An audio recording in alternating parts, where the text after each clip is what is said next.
here we are. So first, case number 1, we're going to have 2 distinct real roots. Real roots.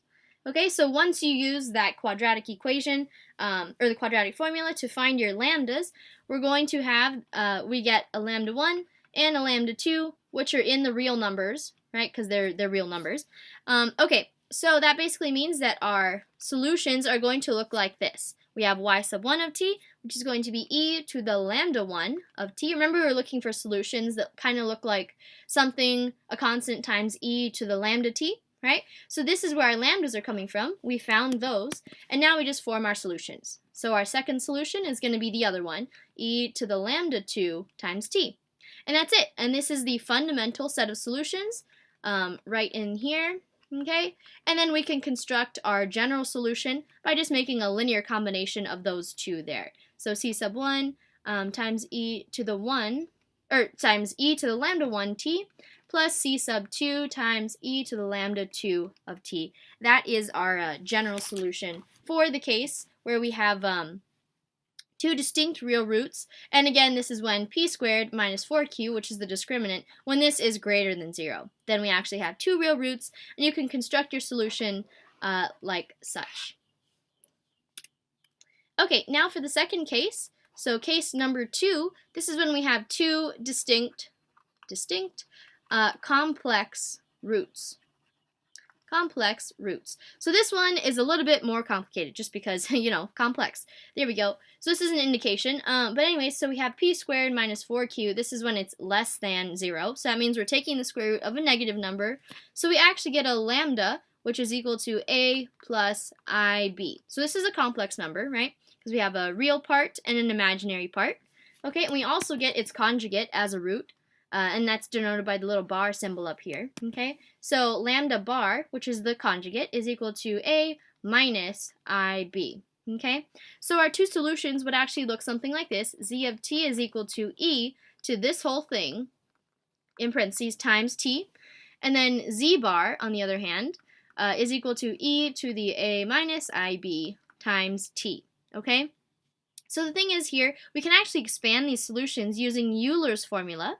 Okay, so I'll write a little side note. So Euler's formula says the following, that if we have e to the I theta, or something like that, okay, this is equal to cosine theta, and then plus I times sine theta. Okay, we're just going to take this at face value and just use it in order to manipulate our answers here, okay? So that just means, like, if you split things up, we can actually split this one up into e to the at times e to the I times bt, okay?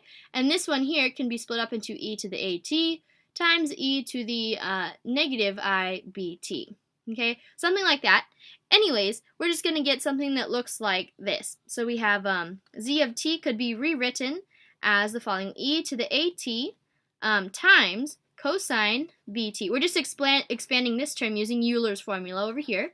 Okay, so in place of theta, we actually have a bt. So we're just going to plug in bt wherever we see a theta. So plus I times sine of bt. Okay, and likewise over here, we have z bar of t could be expanded e to the at, and then we have times cosine of bt minus I times sine of bt. So here this minus sign actually just carries over to this part right in the middle there. Okay, so anyways, the whole point here is just saying that when we actually like distribute these out, we get e to the at times cosine bt plus I times e to the at times sine bt. And this is just the derivation part, the proof. You don't have to, well, maybe you have to, but it's just good to know like where it comes from and everything. But the important part is the result. Okay, so when we distribute these, we get the following as such, sine bt. Okay, there we are. So see how both of these, the z of t and the z bar of t, they both share the same real part. See, the same real part and the same imaginary part. The plus and minus signs just denote that they're conjugates of each other, right? So they actually have the same real part, real part of z of t is equal to e to the at cosine bt. And the imaginary part, the part following the I, right, that would be the following, that we have e to the at times sine of bt. Okay, so these real and imaginary parts actually can be extracted, the ones that we see here, to form a fundamental set of solutions. Okay, so let's continue this on the next slide. So our fundamental set of solutions can actually be formed by e to the at times cosine bt. So that's the real part that we took out. And then our e to the at sine bt goes here. This is the imaginary part, which happen to be also linearly independent solutions on their own. So we're good there. And then we can form our general solution, which will look like this. Y of t is equal to c1 e to the at cosine bt plus c2 e to the at sine of bt. Okay, and again, for the general solution, we just constructed that using a linear combination of our fundamental set of solutions. Alrighty, so now on to the third and final case. So this is the case of one repeated real root. And this happens when our discriminant, our p squared minus 4q, is equal to 0. Okay, and that means our only lambda, we only have one lambda, and that's actually equal to negative p over 2, but that's besides the point. Let's say we just end up with this one lambda, right? And then now, one of our solutions could be y sub 1 of t is equal to e to the lambda 1 t.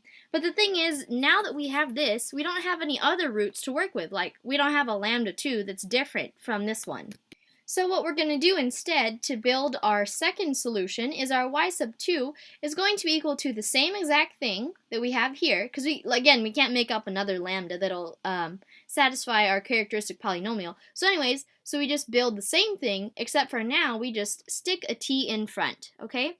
And this multiplying by a random t does the trick, because this also is a solution if you go ahead and try that out in one of your problems. Okay, so now that we have our fundamental set of solutions, which looks like this, for our repeated root that is, so t times e to the lambda 1 t, then we can form our general solution, okay?